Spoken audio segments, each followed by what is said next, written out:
The secret to success for the Utah Jazz.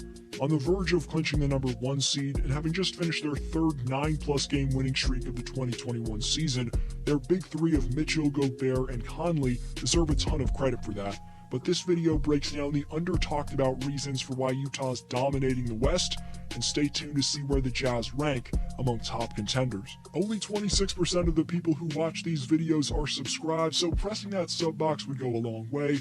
Appreciate everyone. The Jazz are top 3 in both offensive and defensive efficiency this year, which is insane because since the three-point line was introduced back in 1979, only 6 teams have ever done that, and 4 of them went on to win championships. As much as Shaq hates on Rudy Gobert, the Jazz center dominates the game in his own way with his defensive rotations, and on the other end offensively, his seamless rolls to the rim after setting a screen, where he can then finish at the bucket with force. Whenever he gets the ball, the entire opposing defense looks inside, which opens up all the space in the world for Utah's three-point shooters. Rudy's likely going to win his 3rd Defensive Player of the Year award, but his offensive value is completely overlooked. Because of the relentless pressure he puts on the defense, Gobert has the 7th best offensive rating in the NBA. He also leads the league in defensive rating by a large margin, which is why he's my easy pick for DPOY. And with his play this season, the Frenchman's proving why he deserves his $205 million contract. Take that, Shaq. Meanwhile, Donovan Mitchell's coming off a month of March where he averaged 29 and 6 on 46.6% shooting from the field and 43.1% shooting from three-point range, and even though he went 0 of 8 from downtown last night against the Mavs, look for the breakout superstar from the bubble to find his playoff rhythm in the coming weeks. Maybe that top 5 duo gets the respect it deserves, but you can't forget about the most underrated point guard in basketball, Mike Conley, whose improvement from last season has been a staple for the Jazz in 2021. Even though Conley was a top point guard throughout the entirety of the 10s and remains one, he was snubbed year after year for the All-Star game, but Conley finally received that honor this year. But the fact that Conley was an injury replacement just goes to show that the veteran still doesn't get the attention he deserves. For a big portion of the season, Mike has been the most valuable player on the best team in the league, so he deserved to be named to the team initially instead of just being an injury reserve. But after Mike wasn't named to an All-Star team at first in 2021, his statement to reporters was heartbreaking as the 33-year-old said, "Man, it was tough. I really thought this was the year. I joked with the guys on the team that I blame them. We should have started the year 31-0. Maybe that would have given me a chance, but I didn't know what else to do." End quote.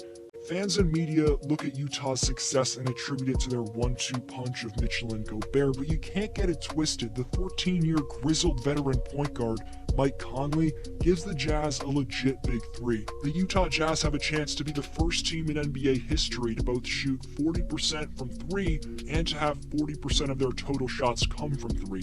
Up to this point in the year, they've been the best 3-point shooting team in the history of the NBA, as the Jazz have 7 players shooting 39% from 3 or better, which is the highest mark in NBA history. The Jazz have 14 games in which the team has made 20 or more 3-pointers, which, you guessed it, is the most in NBA history, and the season still has 6 more weeks to go. If the Jazz don't blaze you from 3, Rudy Gobert, Donovan Mitchell, and Mike Conley will collapse the defense by exploding to the rim. But if Conley's underrated, then Utah's role players are completely disrespected. Joe Ingles is having the most efficient season of all time with a blistering 73.2% true shooting percentage. That exceeds the efficiency of Steph Curry's MVP seasons, so take it as you will, but Jinglin' Joe has had one of the greatest seasons in league history. Obviously, he doesn't shoot as much as the names you're about to hear, but to compare Ingles to some of the all-time great scorers, his percentage is better than the most efficient seasons of Michael Jordan, LeBron James, Kevin Durant, James Harden, and the aforementioned Stephen Curry. Joe's 50% shooting from three-point range ranks 2nd best in the NBA, only trailing Atlanta Hawks forward Tony Snell, who shoots 57.8% but does have 130 fewer three-point attempts and 58 fewer three-point makes than Ingles. Call him whatever you want, Headband Joe, Jinglin' Joe, Slow-Mo Joe, even the Dad Bod God. The 33-year-old sharpshooter is having one of the most unique seasons in league history. Earlier this year, Joe passed John Stockton for the most three-pointers made in franchise history, and with 934 three-point makes, Ingles has a decent shot at hitting 1,000 threes made before this season ends. Along with his numbers, the leadership Joe provides to his young teammates is also extremely valuable. Speaking of leadership, that's exactly what the player who Ingles backs up brings to the table. Maybe you're not aware of him, and for good reason, as I don't think I've heard Stephen A. Smith or any of the major talk show hosts ever even utter his name. But if you aren't a fan of the Utah Jazz, meet the team's hidden gem in Royce O'Neal. O'Neal's utility on the defensive side of the ball is not only by far the best on the team, his adaptability on that end of the floor rates him as one of the most versatile defenders in the league today. According to Crafted NBA, his versatility rating is 76, which is a scale of 0 to 100, which is comparable with players like Robert Covington, Draymond Green, and Mikal Bridges. While he plays the small/power forward position, Royce is only 6'4" with a 6'9" wingspan and weighs in at 226 pounds. But despite most of the time being a few inches shorter and 10 to 20 pounds lighter, O'Neal makes up for it with muscle, lightning-quick hands, brilliant footwork, and a high awareness when navigating around screens. O'Neal currently ranks 10th among all players in defensive win shares, but more impressively, he ranks 3rd among all non-bigs, behind only LeBron James and Giannis in that advanced metric. I've made separate videos featuring Jordan Clarkson, and at least from the NBA YouTube community, he's received his due respect. However, like the majority of Jazz players, the speedy Filipino fails to get the mainstream attention he deserves. Clarkson's the runaway 6th Man of the Year favorite and has averaged the 6th highest scoring total in NBA history off the bench.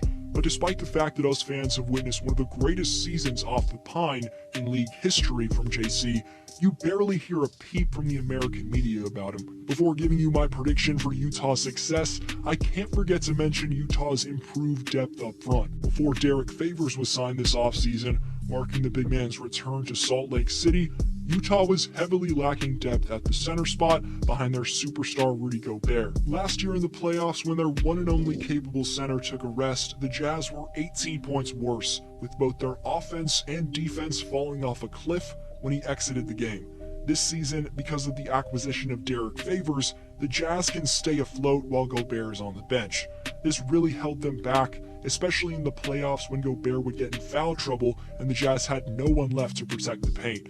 Favors is an integral part of this Jazz roster, and he's been one of the better backup centers in the NBA. But are the Jazz top title contenders? Considering I haven't even mentioned a player who averaged 20 points per game for them last year before he got hurt in Bojan Bogdanovic, this team's depth is generationally great. Bojan's shooting 47% from deep in his last 8 games and is another big-time weapon for them, but in terms of their title chances, while Utah's depth is the backbone to their team, I'm a bit worried that once the playoffs hit and star power becomes the most crucial element to a team's success, that Utah will have built up a habit of relying a bit too much on their depth. But will Mitchell have the playoffs like he had in the bubble, or will he go back to his underwhelming output from the 2019 playoffs where he shot just 32% from the field? But which D-Mitch is going to show up? That's the big question. If he's in attack mode and he's his all-star self, then that should rub off on Ingles and O'Neal on the wing and the other role players. However, given Donovan doesn't fold, which I don't think he will considering his league-leading point per game averages in the 2020 playoffs, then Utah has a real shot to win the franchise's first championship. Thanks so much for watching, have a great day, and I'll see you next video.